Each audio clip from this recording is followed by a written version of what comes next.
Shabbat Shalom Vorach Beshem Hashem Naaseh Venatzliach. En Eretz Israël, nous lirons la paracha de Pinchas. Paracha un peu spéciale, on aurait même pu l'appeler la paracha des noms, tellement on y voit de noms qui figurent les uns après les autres, ne serait-ce que de par son titre, Pinchas. Une paracha composée de 6 mitzvot seulement, essentiellement reliée au sacrifice et aussi au son du shofar. C'est une paracha qui est empreinte d'un acte héroïque, qui d'ailleurs illuminera parfaitement le personnage de Pinchas, et surtout un retour historique sur les noms des personnages qui ont existé et précédé cet événement-là dans cette paracha, y compris l'apparition des filles de Tselophrad qui demanderont un héritage sur la terre d'Eretz Israël en parlant de Machla, Noah, Chogla, Milka et Tirza, 5 tzadkaniot hors du commun.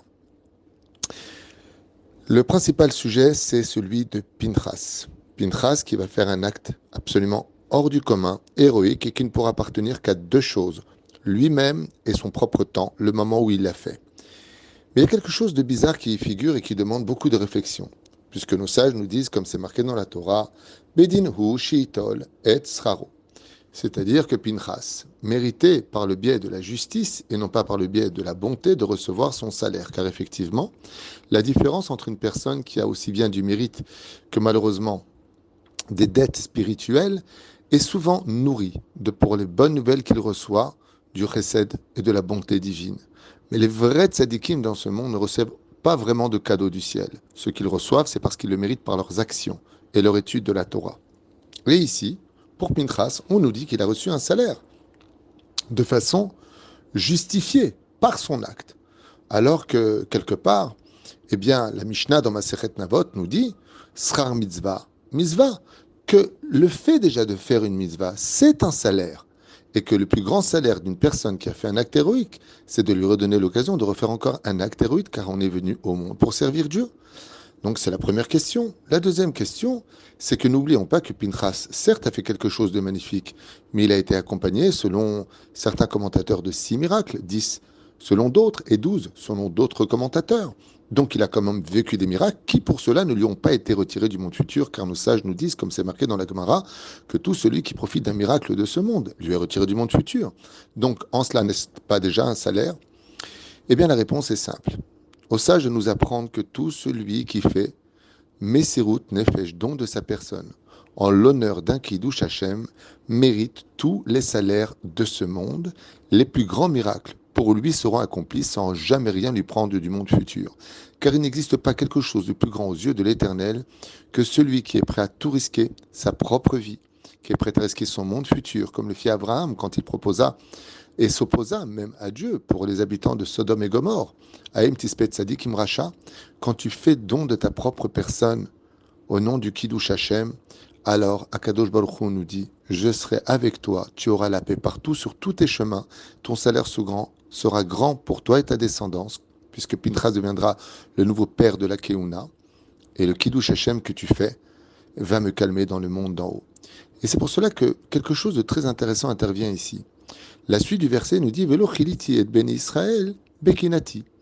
Et d'un coup, la Torah vient nous apprendre que Dieu voulait réellement détruire tout le peuple d'Israël à cause de la débauche de Zibrim Batsalou et de Cosbi Batsour. Détruire le peuple d'Israël? Oh, n'y a-t-il pas ici un problème sérieux? On a vu juste avant qu'avec Abraham, pour sauver les habitants de Sodome et Gomorre, s'il y avait 10 tzadikim, cela aurait suffi pour sauver tous les habitants. Est-ce qu'on pourrait imaginer une fraction de seconde que sur 3 millions de juifs dans le désert, qui ont reçu la Torah du ciel, attachés à Moshe Rabbeinu comme la prunelle de leurs yeux, il n'y aurait pas au moins 10 tzadikim pour sauver le peuple d'Israël face à une telle débauche digne de Sodome et Gomorre? Comment se fait-il que Dieu aurait accepté pour Abraham s'il y avait eu 10 tzadikim, et que dans le cas échéant du peuple d'Israël, où il n'y a que des tzadikim, des milliers de tzadikim, eh bien on ne tient pas compte d'eux?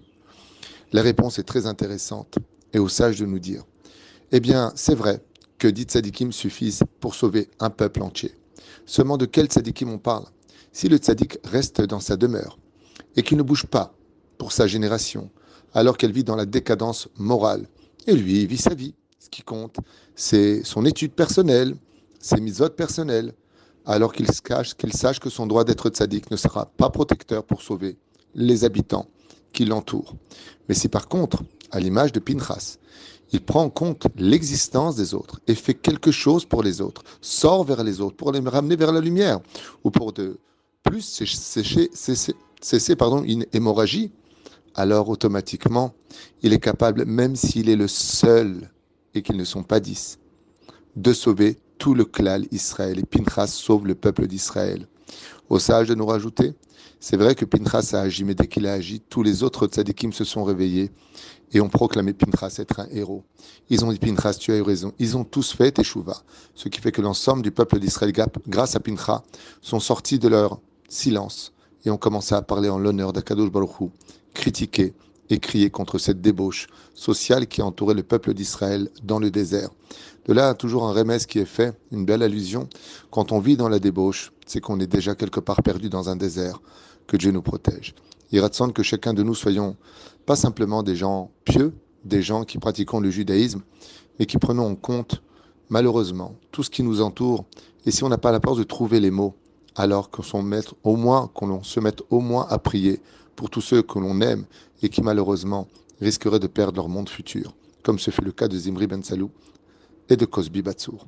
Shem Yahazor v'yitanenu et hakoach litgaber, surtout pendant cette période de Ben Hametzarim, une période très difficile, empreinte de rigueur dans le ciel, de bien protéger nos yeux et de crier contre notre Yetzer Hara, de cesser de nous emmener vers les débauches les plus immorales, dans cette génération très particulière où la débauche est devenue moralité, que le mensonge est devenu vérité, que la vérité n'a plus sa place sur terre. Hashem Yahazor v'yitanenu et hakoach be'emet litgaber al yitzrinu hara, de surmonter nos forces du mal pour devenir meilleurs à l'image de Pinchas ben Eleazar ben Aaron Cohen. Shabbat, Shalom, Umevorach.